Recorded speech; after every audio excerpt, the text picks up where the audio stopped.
Muy buenos días. El día de hoy nosotros hablaremos de qué son los antígenos y qué son los anticuerpos. Somos la mesa 2 del laboratorio clínico del CBT 77. Primero que nada, vamos a definir qué son los anticuerpos. Los anticuerpos son proteínas cuya función consiste en detectar cualquier elemento extraño que pueda entrar en el organismo. Normalmente detectan partes concretas de estos elementos, por ejemplo, proteínas de la superficie bacteriana o vírica, lo que se denomina antígeno. Cuando los anticuerpos se unen a estas proteínas extrañas, actúan como marcador, facilitando que sean reconocidos y eliminando por las células del sistema inmune. Los anticuerpos son sintetizados en los linfocitos B e inicialmente actúan como receptores en la membrana de estas células. Cuando esta célula se activa por el reconocimiento de un antígeno, se convierte en una célula plasmática productora de anticuerpos, que serán liberados al torrente sanguíneo, donde circularán libremente. Las células B activadas también se pueden convertir en linfocitos B de memoria, que van a permitir una respuesta más rápida del sistema inmune cuando entren de nuevo en contacto con un agente infeccioso. La estructura de todos los anticuerpos es muy parecida. Por un lado, disponen de una sección denominada región constante, que es lo que puede unirse a los receptores de las células inmunes, como los macrófagos o los mastocitos. Y por otro lado, tiene una parte variable, que es la que reconoce el antígeno. Esta parte variable se denomina así pues es específica para cada antígeno, según sea la célula B que lo produzca. Este mecanismo de variabilidad permite al sistema inmunológico generar una gran batería de anticuerpos, únicos y específicos para un determinado antígeno, y así iniciar una respuesta adaptada según el agente patógeno. Clases de anticuerpos. Los anticuerpos o inmunoglobulinas se dividen en distintas clases según su actividad biológica, es decir, su funcionalidad. La inmunoglobulina M es el primer anticuerpo que se genera durante la respuesta inmune. Puede encontrarse como receptor en los linfocitos B y es importante en la activación de la vía de complemento. La inmunoglobulina D, su función principal consiste en servir como receptor de los linfocitos B que no han sido expuestos al antígeno. La inmunoglobulina A, que su función es la defensa inmune en las mucosas. La inmunoglobulina G tiene un papel importante en la defensa contra patógenos que invaden al cuerpo. Son abundantes en circulación sanguínea y son los únicos capaces de atravesar la placenta. Y la inmunoglobulina E juega un papel importante en la defensa contra gusanos y parásitos, también implicado en respuestas alérgicas. Su función se asocia a la de los mastocitos. Una vez ya conocidos los anticuerpos, ahora veremos a los antígenos.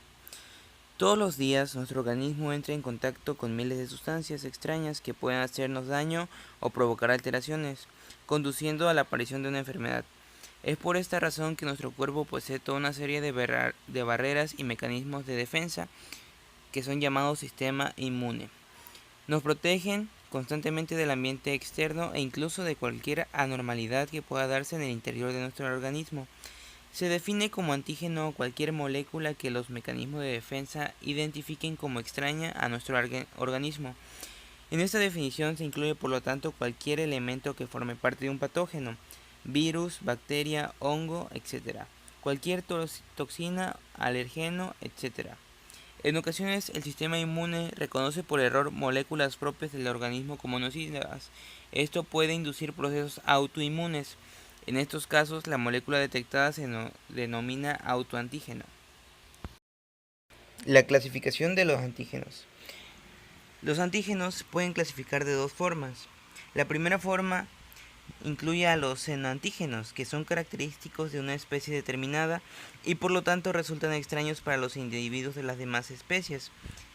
Los haloantígenos, que se encuentran presentes en algunos individuos de una determinada especie y resultan extraños para los individuos de esta misma especie que lo poseen. Un ejemplo de estos son los antígenos pertenecientes a los grupos sanguíneos, que son diferentes un grupo sanguíneo A de un grupo sanguíneo O. Y los autoantígenos, que son componentes del propio organismo que en determinadas condiciones pueden desencadenar una respuesta inmune. Quiere decir como las enfermedades autoinmunes que atacan a nuestras propias células del organismo. También pueden ser clasificados según su origen, como son los antígenos exógenos, que son antígenos que han entrado al cuerpo desde el exterior mediante inhalación, ingestión o inyección. los antígenos endógenos, que son aquellos que son generados al interior de una célula como resultado del metabolismo celular debido a infecciones virales o bacterianas intracelulares. Los autoantígenos, que son una proteína normal que a veces viene del ADN o ARN, que son reconocidos por el sistema inmune como una amenaza, ocurre en pacientes que sufren alguna enfermedad autoinmune específica. Los antígenos tumorales, que son aquellos que son presentados por las moléculas MHC o MHC2 que se encuentran en la superficie de células tumorales. O los antígenos nativos, que es un anticuerpo que aún mantiene su forma original y no ha sido procesado por una CPA en partes más pequeñas. Los linfocitos T no se pueden unir a los antígenos nativos, ya que necesitan de la ayuda de las CPAs para que los procesen, mientras lo que los linfocitos B sí pueden ser activadas por esta clase de antígeno. Los antígenos tienen diversas propiedades.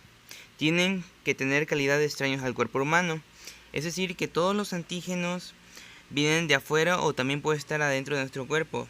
No todos inducen a la respuesta inmune, debido a la cantidad de inóculo que se introduce. Debe ser una proporción considerable para desencadenar una respuesta. La respuesta debe de estar bajo control genético. Gracias a esto el sistema inmune decide cuándo responder y cuándo no. La estructura tiene que tener una importancia relevante. Ahora hablaré sobre la reacción antígeno-anticuerpo. La reacción antígeno-anticuerpo es una de las reacciones moleculares angulares en la respuesta inmunitaria del organismo. El concepto se refiere a una unión específica de un anticuerpo con un antígeno para inhibir o demorar su toxicidad. El acoplamiento estructural entre las macromoléculas se realiza gracias a varias fuerzas débiles que disminuyen con la distancia, como los puentes de hidrógeno, las fuerzas de Van der Waals, las interacciones electroestáticas y las hidrofóbicas. El reconocimiento antígeno-anticuerpo es una reacción de complementariedad, por lo que se efectúa a través de múltiples enlaces no covalentes entre una parte del antígeno y los aminoácidos del sitio de unión.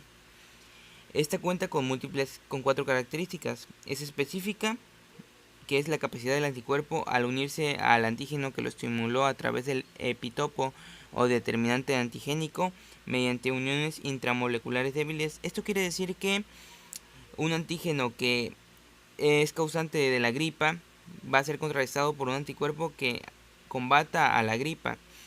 Por eso es específico. La rapidez. La velocidad con la que ocurre la primera etapa de reacción del antígeno-anticuerpo es del orden de milésimas de segundo y está limitada únicamente por la difusión. La segunda etapa, que es la más larga, incluye todas las manifestaciones que se presentan como consecuencia de la interacción, tales como precipitación, aglutinación, neutralización.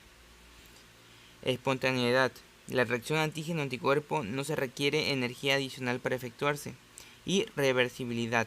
Dado que la reacción se debe a fuerzas no covalentes, es reversible y en consecuencia se ve afectada por factores como temperatura, la proporción de antígenos y anticuerpos, el pH y la fuerza iónica.